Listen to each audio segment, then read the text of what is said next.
¿Qué tal? Estamos con el licenciado Juan Antonio Nemi Dip, el segundo de a bordo del DIF estatal en el estado de Veracruz. Agradezco mucho, Juan Antonio, tu tiempo, la disposición y sobre todo que cada vez que te pedimos algo nos has abierto las puertas, ya sea de tu casa o de la dependencia en donde has estado laborando, perdón.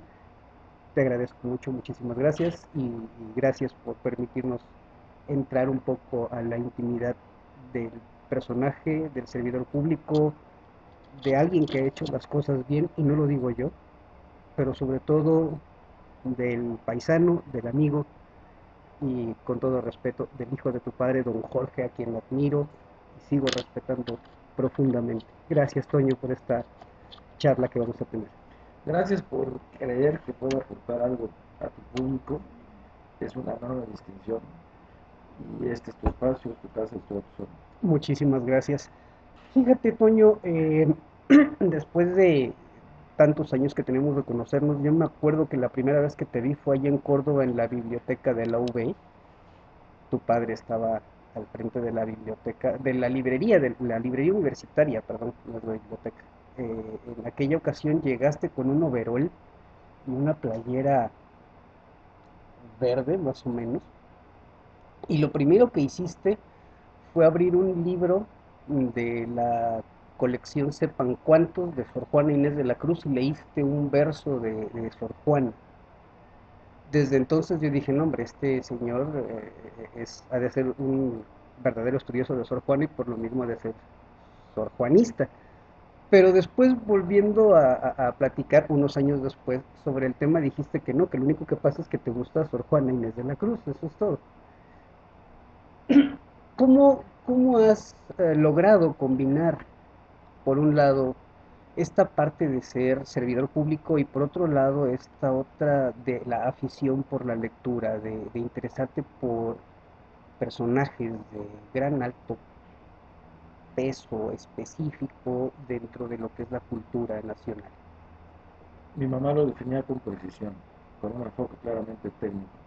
Decía que soy 7 oficios, 14 necesidades. Pues de otra manera, aprendiz de todo y oficial de nada. Eh, no tengo ninguna cualidad especial. Soy permanentemente insatisfecho porque no me alcanza el tiempo para leer lo que yo quisiera leer. Me gustaría mucho escribir ensayo. Tengo alrededor de 130 o 140 libros sobre el periodo de gobierno de Lázaro Cárdenas, el primer sexenio del país, porque antes de él eran cuatrienio, y buscando encontrar algunos siglos que me lleven a descubrir si él realmente fue un estadista o no, si se trata más bien de una construcción mercadológica o tuvo los tamaños que la historiografía le reconoce. Y sencillamente no puedo. Ahora mismo, con otros 5 o 6 libros que estoy leyendo simultáneamente con mucho desorden, con mucha falta de disciplina, tengo en mi buró La vida en el sexenio de Lázaro Cárdenas, un libro maravilloso, extraordinario, escrito en la década de los 60 del siglo pasado. No es cierto, no escrito, sino compilado y publicado en los 60. Fueron todos los artículos que bajo seudónimo escribió la pluma voraz y venenosa de Salvador Novo ¡Au! sobre el sexenio de Lázaro Cárdenas. Y bueno, yo quisiera ser rico en cuanto a no tener necesidad de trabajar para vivir, para poderme dedicar a esas aficiones, pero pues los hijos comen, Por hay que supuesto. pagar la luz, el teléfono, la renta, la gasolina, el seguro del coche, y entonces tengo que trabajar. Y vivo permanentemente frustrado porque el tiempo no me alcanza para eso. Pero adicionalmente soy muy desordenado, porque de repente me surge un tema y después me surge otro, y no creo tener ninguna habilidad especial. Por el contrario, siento que me falta método, que me falta orden. Para ser realmente lo que tú dices, un lector intenso, que no lo soy, pero por nada. Tengo inconclusa la obra completa de Edgar Allan Poe, me faltan todavía algunas para terminar de leer. Tengo inconcluso el compendio de la literatura, del cuento latinoamericano completo que estoy leyendo ahora mismo.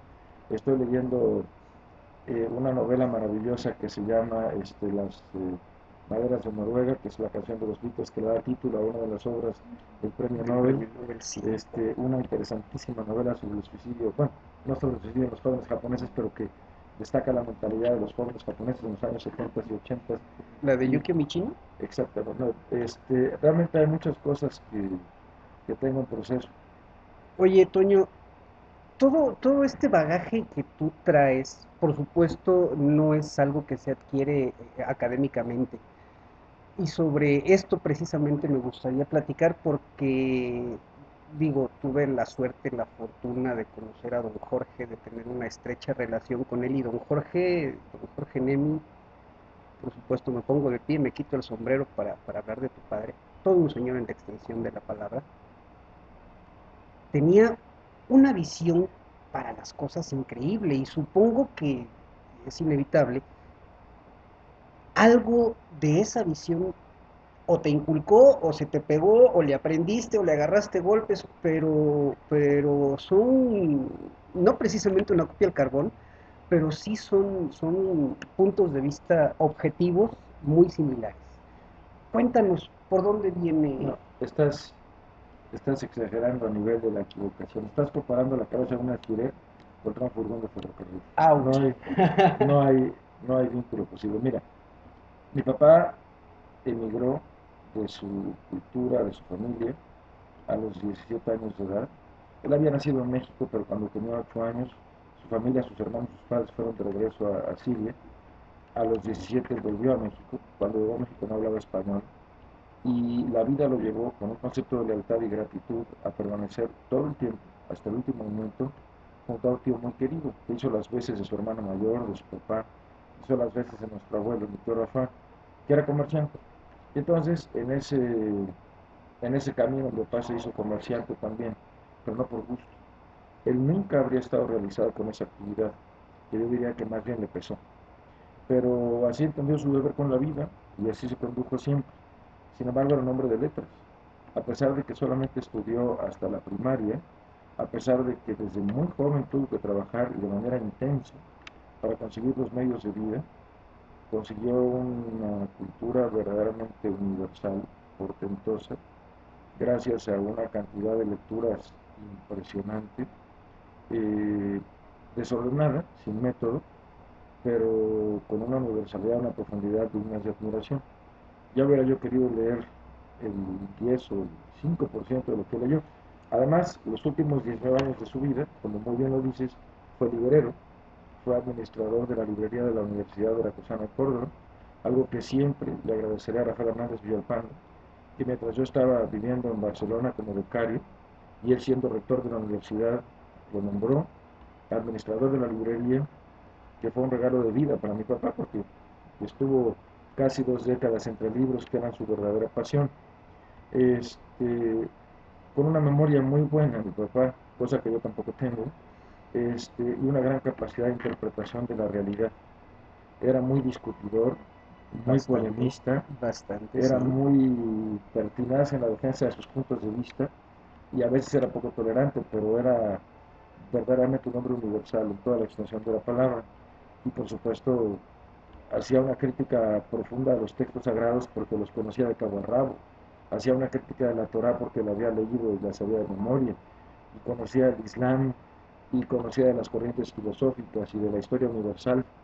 Yo le fui hurtando cosas, yo le robé una edición del Quijote en 5 tomos, Au. en papel cebolla, con pastas de cuero, de Aguilar Ediciones, que Escucha, le debe haber costado una fortuna, por y supuesto. que nunca pude leer. Fue un hurto fallido porque yo pude leer el Quijote ya de adulto cuando la Academia publicó la edición conmemorativa del 400 aniversario, que venía con apostillas, con un diccionario, con explicaciones. Es entonces cuando verdaderamente pude brincar el obstáculo de decir, ya leí el Quijote, lo leí completo, lo entendí, lo disfruté. También le robé la historia del mundo en 5 tomos de José Pioja, que es así, la leí a trancos y me sirvió para hacer algunos trabajos de historia universal en la escuela. Le robé los diálogos de Platón, que después sería libro de texto en preparatoria, y digo le robé porque me iba llevando esos libros y nunca regresaban a casa. Pero él por ejemplo, le encantaba desayunar los huevos estrellados, por ejemplo, y al mismo tiempo comer fruta y queso, revolvía las cosas dulces con las saladas. ¿Cómo lo criticaba mi mamá por ese desorden? No, Y, pues que sabe no, rico. y así eran sus lecturas. Podía tener un libro de biografías con un libro de filosofía y dos libros en árabe y leerlo todo al mismo tiempo. Entonces, tal vez me da culpa, un poco de ese desorden sí es genético, pero no más que eso. No hay comparación. Pero de todos modos, en ese no hay comparación. Digo, el cúmulo de conocimientos que has adquirido, que te ha llevado a ser un, no lo digo yo, muy buen funcionario público. eh, ¿Qué te tomas? Estoy tomando agüita, muchísimas gracias. No, en serio, es una serie de, no críticas, es una serie de situaciones que he ido recogiendo de la gente. Muchos de ellos ni los conoces, por supuesto, es más, ni siquiera vas a saber de su existencia tal vez, pero cuando me refiero a Juan Antonio Nemedy, dicen, ese señor es bastante bueno. Y yo, ¿por qué? No, pues es que como funcionario público, cuando estuvo en el IPAX, cuando estuvo en la Secretaría de Gobernación, cuando estuvo en prensa, cuando estuvo aquí, cuando hizo esto, cuando hizo el otro, cuando fue... Entonces, si alguien te recuerda, señal que indica Te que voy a está decir un haciendo las secreto, cosas bien. te voy a decir un secreto, pero no se lo digas a nadie. Órale. Antes que otra cosa soy un publicista de sí mismo. Entonces, hay muchas imágenes construidas que no necesariamente reflejan la realidad. No te creas todo lo que dices. Esa modestia también me la tengo que aprender. Juan, Es la verdad. Juan Antonio, ¿cuántos años ya en el servicio público? Me preguntas eso cuando escucho Rapsodia Bohemia, Caramba. como que es una falta de respeto a ese arte. Me da envidia. Qué bueno. Hubiera querido ser músico, hubiera querido tocar el piano, hubiera querido tener una voz para cantar.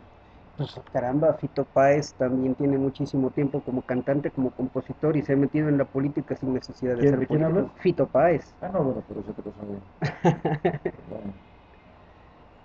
Oye, además, bueno, pero no Rapsodia Bohemia, es We Are the Champions. A ver, Sí, bueno, a ver, este,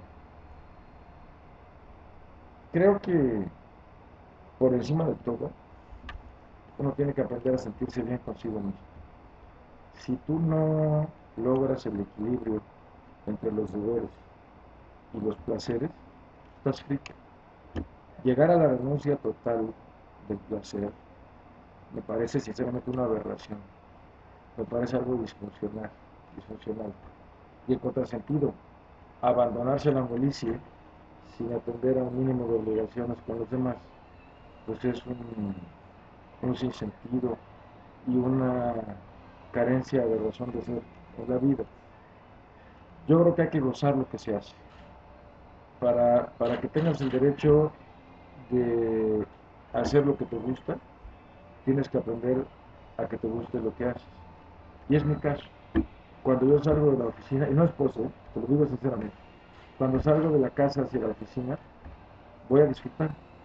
Hace cuenta que voy a mi terapia, que voy a mi descanso, porque gozo. Cuando planeo mi día en las mañanas, que abro mi agenda y veo lo que tengo que hacer, desde ese momento organizo, por ejemplo, los discursos que tengo que dar. Desde ese instante preparo los argumentos. Si va a haber una junta con el sindicato, reviso los temas pendientes. Y ya para mí ese proceso, ese ejercicio de planeación es gozar. Y es un privilegio que Dios me ha dado sin duda. Y no es que aquí pegue de mucho, pero cuando el trabajo deja de ser una obligación para convertirse en algo que te apasiona, que te atrae, puedes trabajar 20 horas diarias y hacerlo creativamente y con ganas y con optimismo. no, y si además te pagan. Ah, bueno, obviamente, obviamente. Oye, Toño, perdón por la familiaridad, pero Toño, hay muchísima gente, no nada más la gente de la sociedad civil. Hay muchos políticos, hay muchos diputados locales. He escuchado incluso a 3 diputados federales que se refieren a tu persona y a tu actividad en este momento como director del DIF estatal, como un funcionario que no solamente está atendiendo lo que tiene que atender, sino que además está buscando a quién más atender.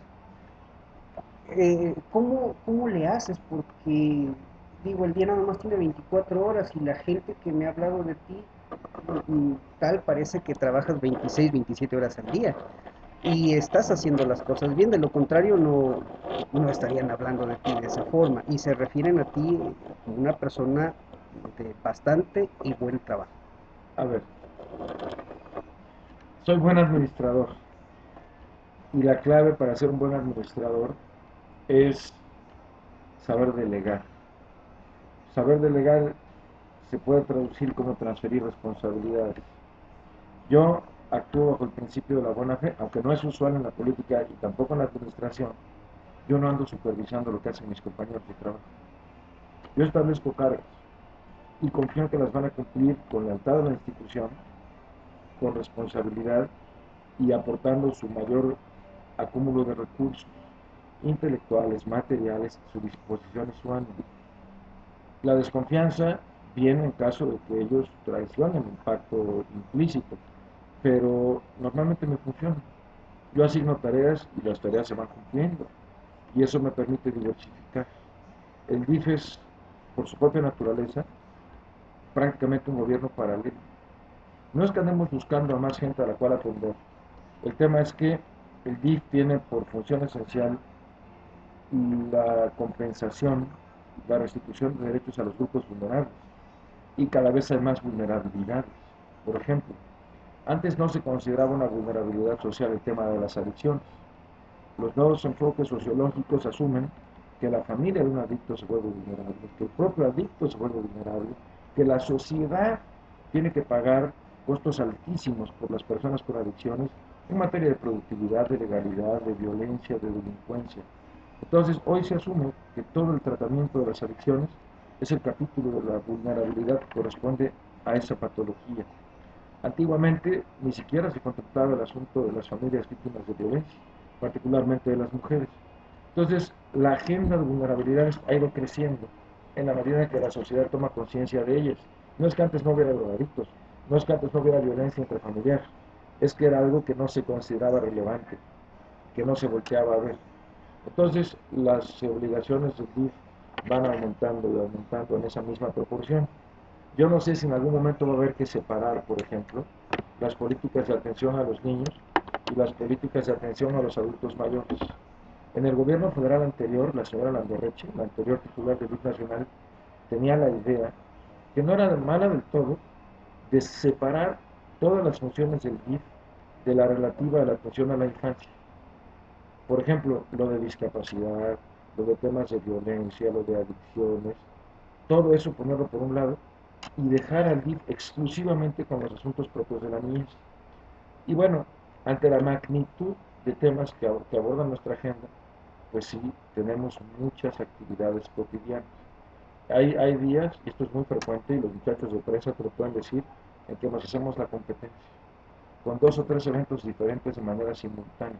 Yo, por ejemplo, me hice el propósito de asistir, por respeto, a todos los actos de pago de pensiones a adultos mayores. A 2 años de distancia me como mis palabras. El trimestre pasado no fui a una sola entrega de cheques. Y este trimestre que empieza ahorita en diciembre tampoco voy a pagar un solo cheque, sencillamente porque me es humanamente imposible. Y porque se pagan cheques en los 212 municipios del estado. Entonces, por más que yo quisiera, el tiempo no alcanza.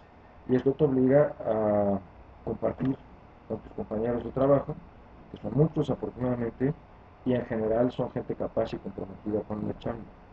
Entonces, yo creo que no es una cuestión de habilidad personal, tampoco creo que andemos buscando por nuestra cuenta conseguir más chamba, es la agenda natural que nos toca y afortunadamente, eso sí te puedo decir, tengo por principio delegar y delegar y delegar y eso funciona porque además establece una relación de confianza. Eso es algo que no conocía, sobre todo porque en efecto también tú sabes que dentro de la profesión donde me desenvuelvo hay que delegar responsabilidades, pero pues la gente aquí no precisamente delega responsabilidades, sino le encargan a uno hacer cosas muchas veces no gratas. Pero estamos hablando de ti, no de un servidor.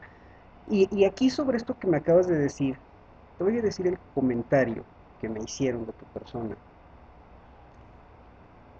Un diputado local, bueno, una diputada local, no voy a decir su nombre, pero vas a saber quién es,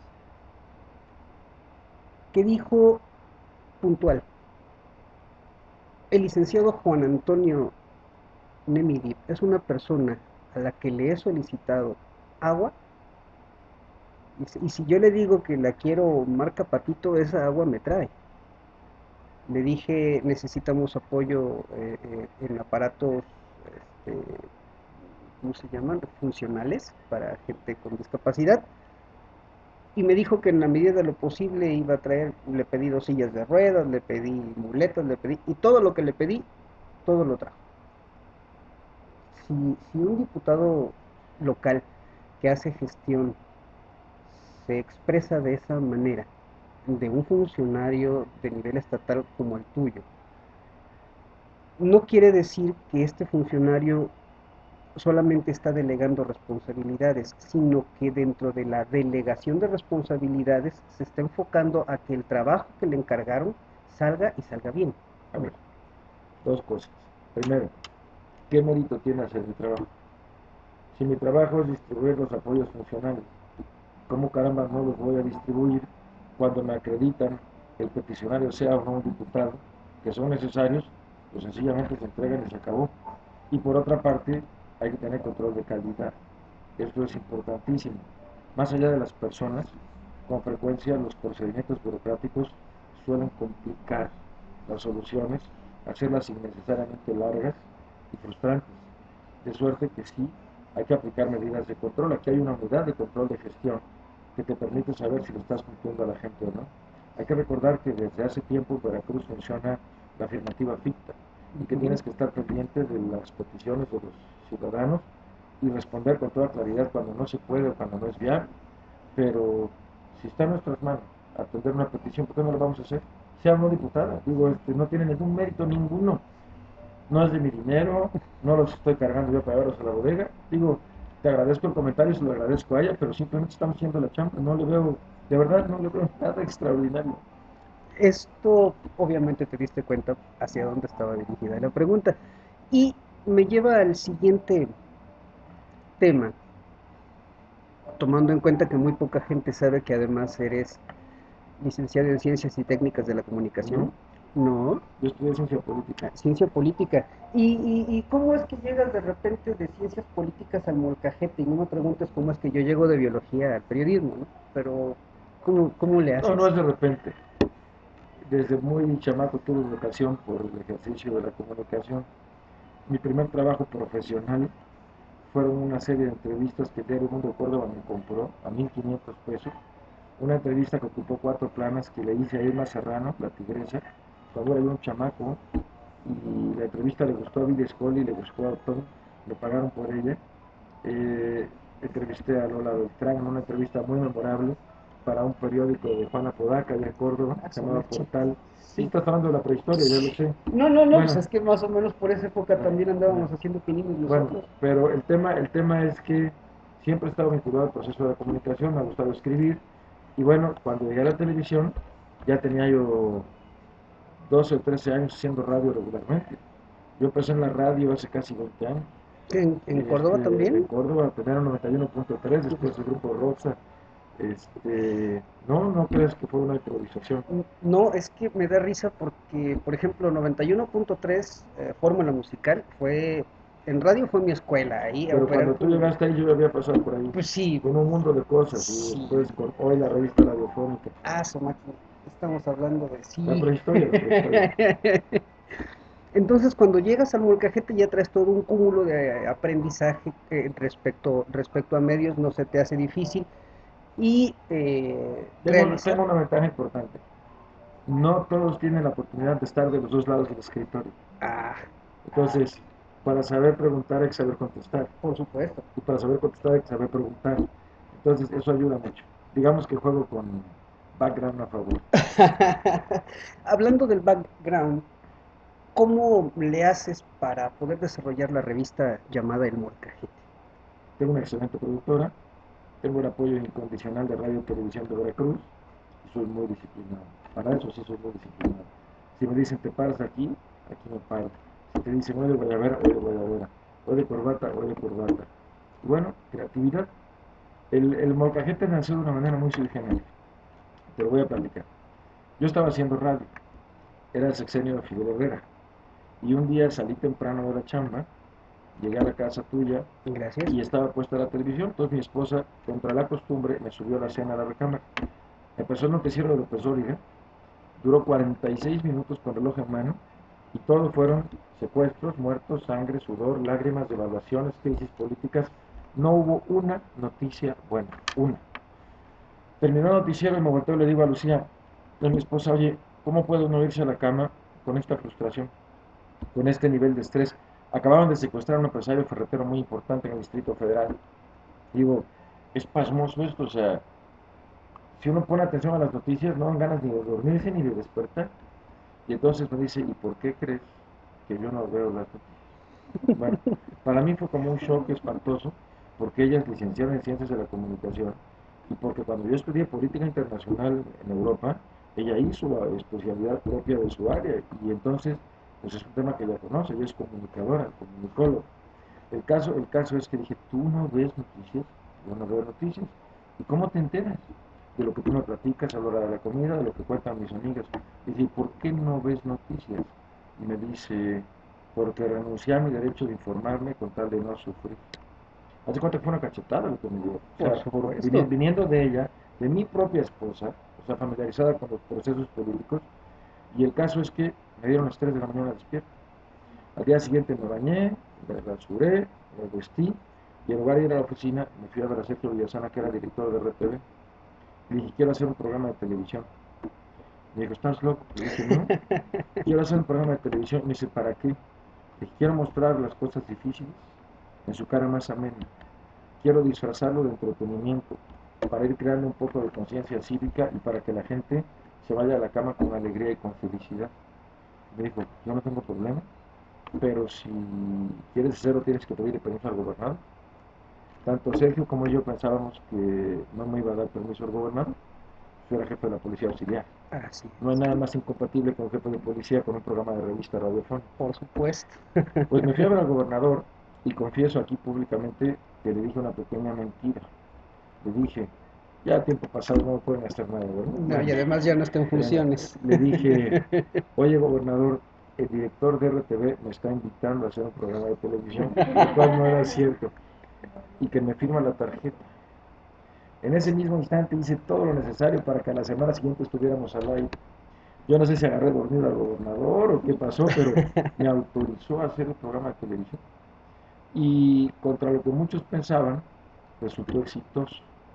El tema, fíjate qué interesante, decidimos en el equipo de producción, había gente muy inteligente, muchachos muy creativos, ¿qué hacemos para que sea un ambiente amable, cariñoso, no agresivo, pero sí que te metas hasta la cocina? Y alguien dijo, ahí está la clave, la cocina. Que los entrevistados cocinen mientras platican. Y bueno, decidimos hacer un set como una cocina, llamarlo el molcajete, pero no era más que el pretexto, un entorno en el cual los entrevistados pudieran hablar con libertad mientras cocinaban. ¿Qué pasó? La primera invitada fue Carolina Viver, la consejera presidenta del Instituto Electoral. Y esta mujer se afanó tanto en la receta, lo hizo tan escrupulosamente, que le compartió al público una receta familiar de hace 100 años, que es un bacalao dulce. Au. Lo hizo con un gran cariño. Bueno, y en ese instante, sin quererlo ella y sin quererlo nosotros, convirtió al programa en un programa de cocina. Bueno, el programa tiene casi 7 años al aire y yo solo he cocinado una vez. Bueno, te voy a platicar cuando cociné. Cuando Carlos Miguel Prieto, hoy director de la Orquesta Sinfónica Nacional, me dice, mira, nene, sí voy a tu programa, pero con una condición. Dije, ¿cuál? Dice, no me pongas a guisar, porque yo no soy capaz de ponerle mayonesa a una rebanada de pan. Dice, es un problema estructural. Entonces yo le dije, mira, ni te preocupes, yo cocino y tú me ayudas. Y así le hicimos. Ni siquiera me acuerdo qué cociné. Bueno, ha habido ocasiones en las que es tanto el material que tenemos que no hay segmento de cocina. Ocurre con frecuencia.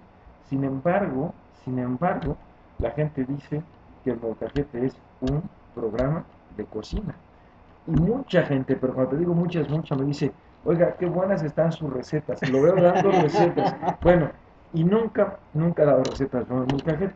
Solamente una vez cociné en 7 años. Bueno, eso te refleja que el programa se arraigó en el gusto popular y nos ha permitido cumplir con el propósito de los temas más difíciles, más complicados, tratarlos con amenidad y que sean de agrado para el público. Solamente una vez, hace 2 años y piquito, cuando fui a una campaña electoral, a la del gobernador Javier Duarte, no me pareció ético estar en un proselitismo electoral y estar en la televisión pública de los veracruzanos. Me separé del programa. En todo ese tiempo lo condujo Mercedes Bullosa, la Bullo, mi entrañable, querida, inteligente amiga. Pero una vez que no hay competencia electoral, pues regreso a mi programa y hago la cosa normal, pues como cualquier otra actividad. Y la verdad es que lo disfruto como no te imaginas. Oye, Toño, ¿ya hiciste una compilación de cosas pequeñas? No es reclamo, pero no he tenido la oportunidad siquiera de verlo. ¿Por qué no, ya que lo mencionas, si recuerdas Como agua para chocolate, que es una película basada precisamente en un libro de cocina? ¿Por qué no agarrar el molcajete y hacer una compilación de recetas? La receta de Carolina Viveros, la receta de... A ver, el asunto va más allá. Ajá. Tenemos un problema serio de nutrición en Veracruz. Tenemos un problema muy severo de escasez económica. La gente tiene dificultades económicas. Entonces, estoy trabajando en una compilación de recetas de molcajete, pero no necesariamente las que han salido en televisión. ¿Por qué razón? Porque los invitados van y hacen su receta preferida, la que mejor les queda. Por ejemplo, Juan Fernando Perdomo cuando fue, no se me olvida, es un arroz chino que le quedó espectacular. John Rementería hizo unos lomos de robalo en salsa de ajo que estaban fantásticos, pero son recetas a veces costosas. Y lo que hay que hacer es ayudar a la economía familiar, a que la gente coma bien, a que coma lo suficiente, lo necesario, pero además que coma sabroso y barato. Entonces lo que estamos haciendo es, en compañía de algunos chefs y de mi hermana, que también es buena cocinera, preparar una compilación de recetas baratas. Y vamos a sacar una compilación de fascículos, pero más que orientado a hacer una memoria de molcajete, orientado a servir a la economía familiar. Es un proyecto complicado, 6, 8 meses, pero ya estamos en eso. Oye, Y sí, sí va a salir. eso es bastante bueno. Digo, la idea... Como si no tuviera yo que hacer. No, pero es que no sé si conozcas a Ulises Concha o Celso Arrieta. Ulises Concha es diseñador gráfico, él es de Coatzacoalcos. Celso Arrieta es más conocido, ha estado más de una vez en la Bienal Internacional de Cartel, cordobés, Mira qué coincidencia. sí, cartelista. Su última exposición fue el mes pasado aquí en el Museo de Antropología. Bueno, a lo que me refiero, son entes pensantes y tengo la fortuna también de contarme entre sus amigos. Y dentro de la situación de ser un ente pensante, refiriéndote a lo que como si no tuviera nada que hacer, es que cuando la gente tiene mucho que hacer, siempre está pensando qué hacer. No puedes evitar estar sin hacer nada, porque cuando estás sin hacer nada te aburres. Mi caso específico, ¿qué haces los fines de semana?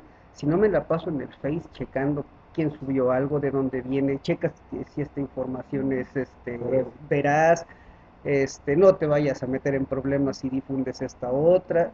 No, no me siento a gusto. Eso de que de repente prendo la tele, vamos a ver la tele, no, nada más la prendes para que haga ruido, para que Para se cada oiga, compañía. sí, pero de ahí en fuera no puedes estar sin pensar, no puedes estar viendo qué vas a dejar de hacer o qué es lo que tienes que hacer. Me encanta cuando citas a Sabina, Caramba, uno de los grandes ídolos. por supuesto, y además es para mí uno de los... ¿Cuál es su mejor canción? depende de qué año. Su mejor canción en el año 87 es Hotel Dulce Hotel. Su mejor canción de entre todas se llama Noche de Bodas, Mm, porque es un proyecto de vida. ¿Conoce Noche de Bodas, no? sí. Que el Ahí está. maquillaje no apague tu risa, que el equipaje no lastre tus alas, que el calendario no venga con prisas, que el diccionario detenga las balas. Que las palabras de la persona tengan las buenas. Y dice también, y esto es muy, muy importante, que hay que vivir a plenitud, que hay que vivir con toda intensidad hasta el último instante de la vida. Efectivamente. Ayer, Que ayer todas las también, noches sean noches de bodas. que nunca se ponga la luna de miel. Y ayer precisamente cité a Sabina también, estuve platicando con Ulises, y antes de irme a... Ulises escribió yo. No, Ulises es diseñador gráfico. Cuando nos No ha leído contó, a Vasconcelos seguramente.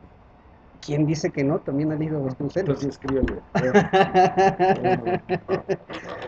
Cuando estuvimos platicando ayer, surgió por ahí uno de los temas ochenteros de Sabina que se llama Corre, dijo la tortuga. Y de repente a los dos nos llega a la cabeza y nos pega también esa frase de Sabina, de déjame solo conmigo, con el íntimo enemigo que malvive de pensión en mi corazón. Entonces, si el corazón tiene enemigos que malviven de pensión, quiere decir que también tiene amigos amigo. que bien viven de pensión. Oye, ¿y por qué se ha querido suicidar 3 veces a uno? Las decepciones amorosas en la gente que piensa son bastante feas y no lo preguntes cómo. Pensar y amar no son compatibles. No, definitivamente. A mí a cada ratito me dicen piensa y yo la verdad no puedo pensar cuando estoy sintiendo. Entonces esa lucha entre el siente y el piensa es bastante difícil, muy complicada y no se puede equilibrar. Porque en el momento en el que encuentras un equilibrio, haz de cuenta que estás en el limbo. Se pierde la magia. Sí, dices, ¿y ahora qué hago? ¿Para El dónde voy? amor es sentir, no es racionalizar. Definitivamente. Y ya que estamos hablando de racionalizar, Toño, ¿hacia dónde vas? ¿Cuál es tu proyecto? ¿Cuáles son tus objetivos? ¿Qué quieres Mi pensar? proyecto más trascendente, más importante de cada futuro, lo que me quita el sueño, es la pastorela del día 13 de diciembre. Tiene que salir muy bien.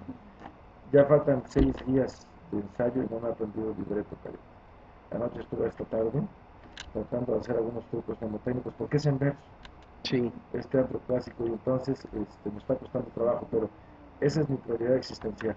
la pastorela. ¿Y eres creyente? Sí, absolutamente. Eh, El día que me expliques el origen del universo sin la mano de Dios, dejaré de ser.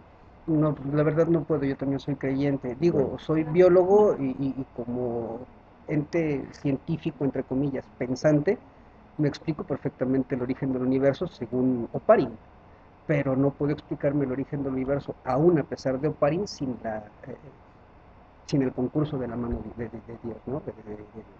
De este centro eje primero, de este ser superior, no la puedo explicar. Toño, viene también la fiesta mexicana a las madres por excelencia y por ende también el puente más largo que tenemos los mexicanos. Guadalupe Reyes. Exacto. ¿Cómo nos estamos preparando? Y aquí sí En lo incluyo. personal o en lo institucional. En las dos cosas. Bueno, en lo personal desde hace un año, porque este año cumplí 50, este año mi esposa cumplió 50, este año cumplimos 25 de casados, este año mi hija la menor cumplió 15. Entonces juntamos todas las fuerzas, todas, y le pedí permiso al gobernador y me voy a escapar unos días. Y estamos muy emocionados todos por ese viaje. Vamos a estar fuera cuando llegue la celebración del Año Nuevo y nos entusiasma muchísimo, porque es una celebración muy... no se va a repetir Por por toda supuesto, la coincidencia de fechas, por así supuesto. como el 12, 12, 12, igual este asunto. Y, y queremos hacer una vez que se acabe el mundo, entonces queremos tomarnos esta pachanga antes de que se acabe. Bien. Lo compramos a crédito para que se acabe el mundo, Entonces, no lo tengamos sí, que sí, pagar. no haya necesidad de pagarlo. ¿Y en lo institucional? Híjole, yo pensé que iba a estar más fácil, pero el cambio de edificio, el reglamento de la ley de albergues, el proyecto de la nueva ley de asistencia, los parques infantiles que están en construcción, el montaje de la Agencia de Ministerio Público Especializado, el montaje del juzgado de familiar, la tercera generación de técnicos universitarios en terapia física y rehabilitación, la especialidad de medicina de rehabilitación, los nuevos convenios de colaboración con BID Nacional, el incremento del programa de pensiones, el incremento del programa alimentario, la nueva dotación de proyectos productivos a partir de enero, las ambulancias, la nueva compra de equipo de transporte adaptado para personas con discapacidad. Me detengo. Caramba. Bueno, es la agenda de estos 2 meses. Bastante pesada, bastante El pesada. nuevo sistema de administración para sustituir el papel en la oficina, para hacerlo todo transparente en tiempo real, el nuevo sistema de medición de productividad dentro de la oficina, la modificación del régimen de operación de la Procuraduría. Tenemos 15 adopciones, ya entregamos más de 40 niños en adopción, tenemos otras 15 adopciones en proceso. El día 5, pasado mañana, hay sesión del Consejo de Adopciones. En fin, la agenda está intensa, intensa, intensa. Toño, digo, Si 20 años no es nada, pues un tostón tampoco, ¿no? Ah, Nos llevamos nada más. aquí alguien, cuando yo empezaba a deprimirme, me pasó una tesis filosófica que compite con las de Kierkegaard, con las de Kant, con las de Hegel, con las de, hasta si tú quieres, Isaac Asimov, el filósofo del conocimiento y de la Ajá. ciencia, es un filósofo profundo, eh, de carácter realmente, pues yo diría que es escolástico, es el doctor Joan Sebastián. Ah, Bueno, él tiene una canción que dice que la mejor época de la vida son los 50. pensé que te referías a tío Alberto, con aquello que dice que suerte tienes cochino, que después de 10 lustros. Bueno, no, dice en esta canción que la mejor época de la vida son los 50 por dos razones elementales. Porque ya sabes cómo y porque todavía puedes. Entonces yo coincido, así que cuando me quiero empezar a pedir por ser cincuentón, No, pienso en Joan hombre, Sebastián. por, su- Maravilloso. por supuesto. Uno nunca sabe de dónde le va a surgir la inspiración. Sí, y fíjate que ya que hablas de Joan Sebastián, yo me acuerdo de... Tú pensaste que ibas a citar a Nietzsche, o No, a Habermas, y te cité a Joan Sebastián. no, estaba pensando en Sabina otra vez y en el otro gran poeta catalán que lo está acompañando ahorita en su gira, que por cierto se me pasó ese gran Joan concierto. Manuel Serrat. Sí, Yo tengo el disco. pero es que no es lo mismo tener el disco haber estado en el Sí, pagar concierto, a ¿no? 2.500 pesos por persona está muy bien, pero no Ah, te por conozco. supuesto, es una Bueno, lana, pero hubiera valido la pena. bueno, A lo que voy, dices que te gusta mucho cuando cito a Sabina. Sabina, he visto más de una entrevista con él, y Sabina no nada más es el personaje, no nada más es el cantante, el músico, el compositor, sino que Sabina es todo un modo de vida. El señor que vive no, de o sea, noche. te desea, te desea en esta rola que para mí es la mejor, como el mejor regalo que te puedo ofrecer, que no te cierren el bar de la esquina. Exacto. O sea, es de su mayor buen propósito para ti, ¿no? Sí, o sea, Bueno, y que las mentiras parezcan mentiras y que no te cierren el bar de la esquina, o sea, para él ese es el sumum. sí, Es como si yo dijera, que no te cierren las torterías o las taquerías, o sea, mi mejor deseo para ti. así es. Y a lo que voy, Joaquín Sabina, el personaje, no se puede separar de Joaquín Sabina, el ser humano. O sea, son una misma persona, son dos y lo mismo. No se puede ser una persona pública y una persona privada en el caso de Joaquín Sabina.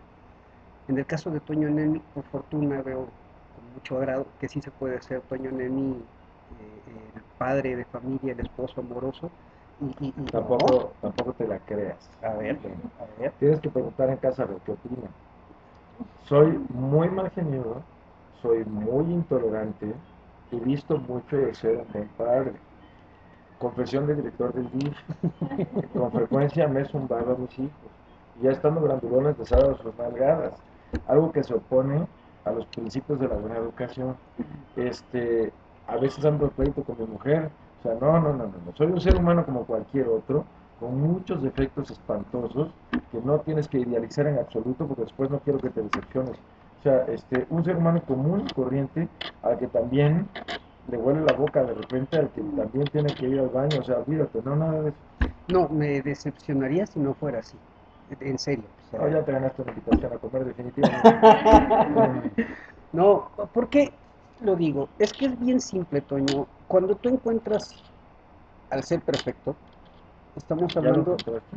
no, no, he tenido aproximaciones, acaso reintegros, pero no, todavía no.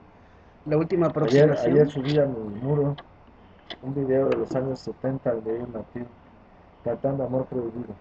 sí, Eso se acerca a a la la perfección, sí, pero se acerca. sí, nada más se acerca, sí, Antes de que se casara con el imbécil, con todo respeto, de Sarkozy, sí, Carla Bruni también era cercana a la perfección. sí. Pero todo Otra, se acabó rápidamente. sí, otra persona cercana a la perfección era Norma Jean, caramba. No la conozco. Mejor conocida como Marilyn Monroe para los cuates, Ah, sí, no, a mí no, fíjate que no, ¿eh? ¿no? No es de mi agrado, ¿no?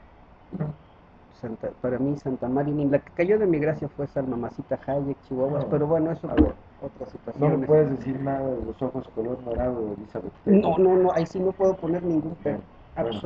Y absolutamente. una que seguramente tú no conociste, por lo menos no de joven, Sofía Loren. No, de joven no la conocí, la he conocido por películas. Y una francesa verdaderamente espectacular, Jacqueline Deneuve. Bueno, También estamos hablando bueno. No, no, no, no. Y otra que me dejó por un maricón, que se llama Angelina Jolie. ¡Ah, caramba! Bueno, Pero yo no tuve nada que ver en eso, bueno, discúlpame. está bien, está bien. Y curiosamente anoche veía una película del maricón ese del que hablas. Me tocó volver a ver El Club de la Pelea. ¿Te gusta el cine, Toño? Sí, pero me duermo. Ay, Chihuahua, ¿cómo es eso de que te gusta el cine pero te Este, duermes? Me cuesta mucho trabajo mantenerme despierto cuando no estoy leyendo, duermo mucho, me duermo muy temprano porque siempre despierto entre las 4 y las 5 de la mañana, ya es un hábito, es la hora que tengo para leer y entonces, o para pelear con mi esposa, sin que Ajá, los demás se den cuenta, entonces, cuesta mucho trabajo eh, permanecer despierto en las tardes. No me gusta ir a las salas de cine a pagar para quedarme a dormir. Ahora, con motivo de mis 50 años, mi regalo, lo que yo me regalé, fue una película que se llama Apple TV, mm, que vale 1,450 pesos y que es una maravilla tecnológica, porque a partir de ahí te enchufas a todas las películas del mundo, a todas las rolas musicales del mundo, a todas las series de televisión. Y bueno, me tiene fascinado, nubilado y me hace desperdiciar tiempo, porque llevo vistos unos 30 capítulos de La Ley y el Orden, por ejemplo. ups, Bueno, de la VE, sí, pero son veintitantas temporadas, ¿eh? O así sea que no es. sé cuándo voy a acabar No, con ese tema. es tremendo, la VE es Bueno, tremendo. Ajá. Ahora, ya más o menos para ir cerrando esto, Toño. La función pública, ¿cómo va? ¿Hacia dónde apunta la brújula?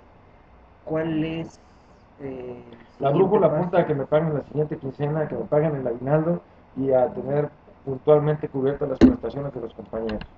Apunta a que en febrero tenemos el informe de la presidenta y a que no caben especulaciones. Estoy contratado para ser director del DIF, no me han dicho lo contrario, no tengo expectativas de ningún otro tipo, no ando buscando chamba, tengo mucha, no ando buscando ningún cargo de elección popular, no ahorita, y me veo, me visualizo como director del DIF los próximos 4 años que restan al sexenio. Si mis jefes deciden lo contrario, pues yo acataré, soy un buen soldado, pero no tengo ninguna calentura, ni sudo calenturas ajenas. Perfecto. Ahora, que andan diciendo que me voy a ir, sí, sí es cierto. ¿A dónde? Que, eso no sé. No sé qué tantos visos de realidad tenga eso. Yo no he hablado con mis jefes de eso.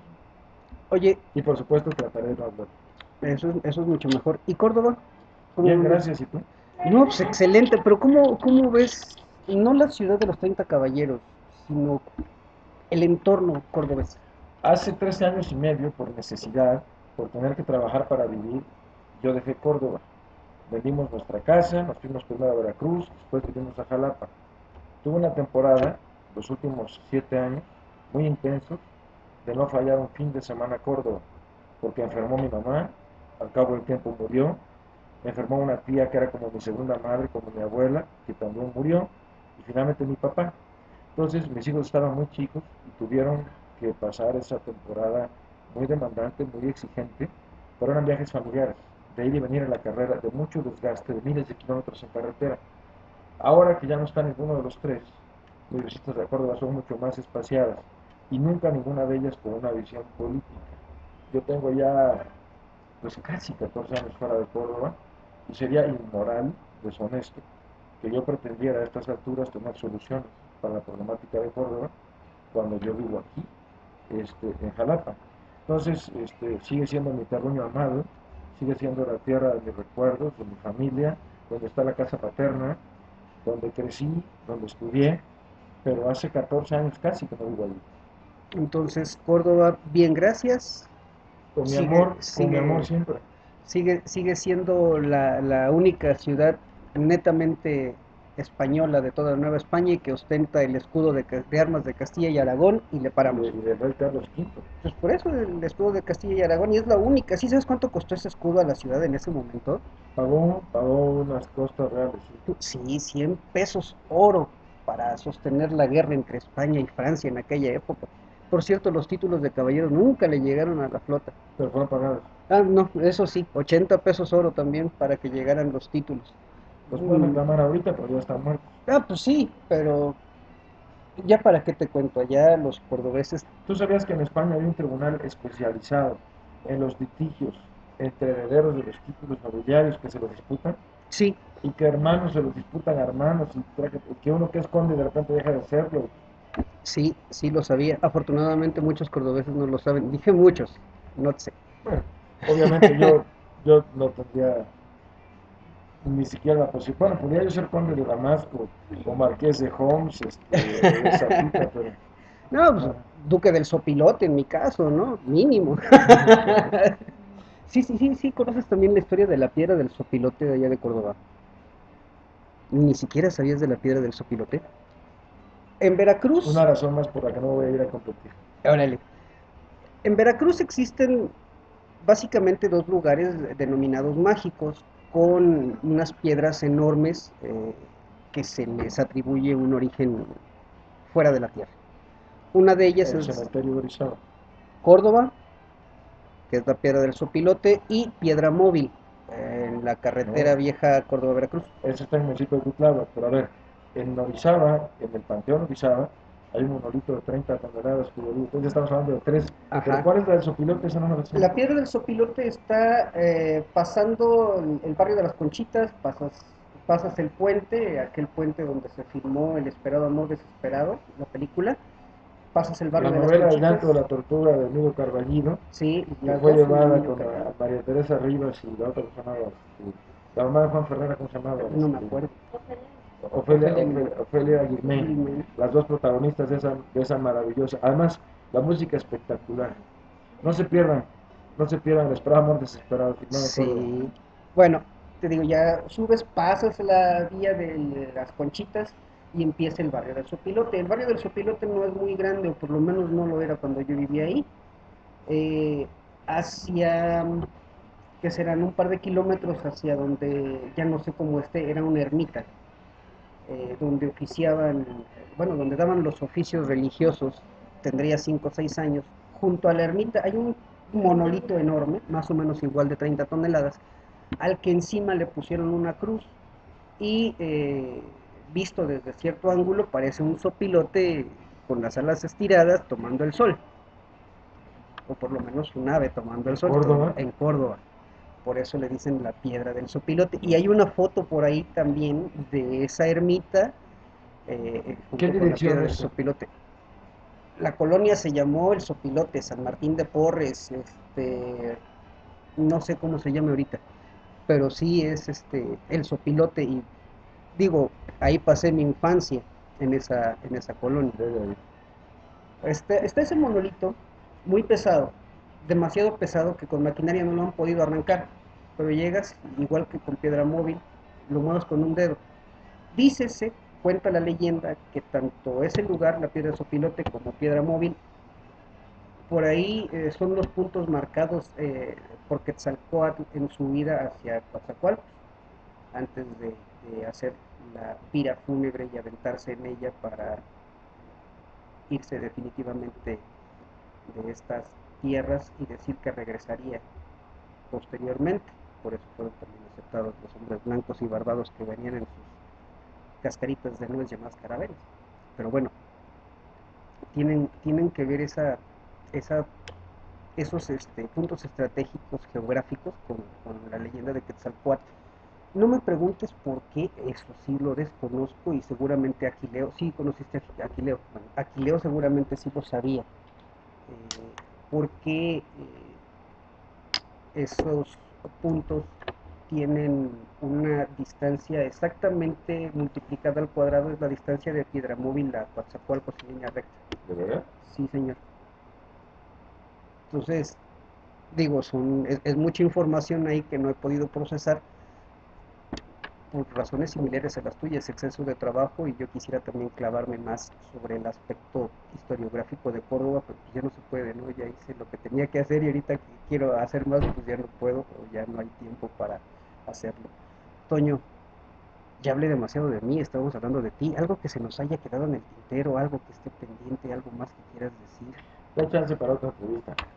Hay que guardar un poquito para que no sea tan aburrida. Gracias, No, gracias, gracias, Mateo. al contrario, gracias a ti y como siempre, muchísimas gracias, gracias por este espacio, gracias por recibirnos. ¿Tú crees que hay alguien que se atreva a ver este chorizo completo? Te vas a impactar de la cantidad de gente que va a ver este chorizo completo. Gracias.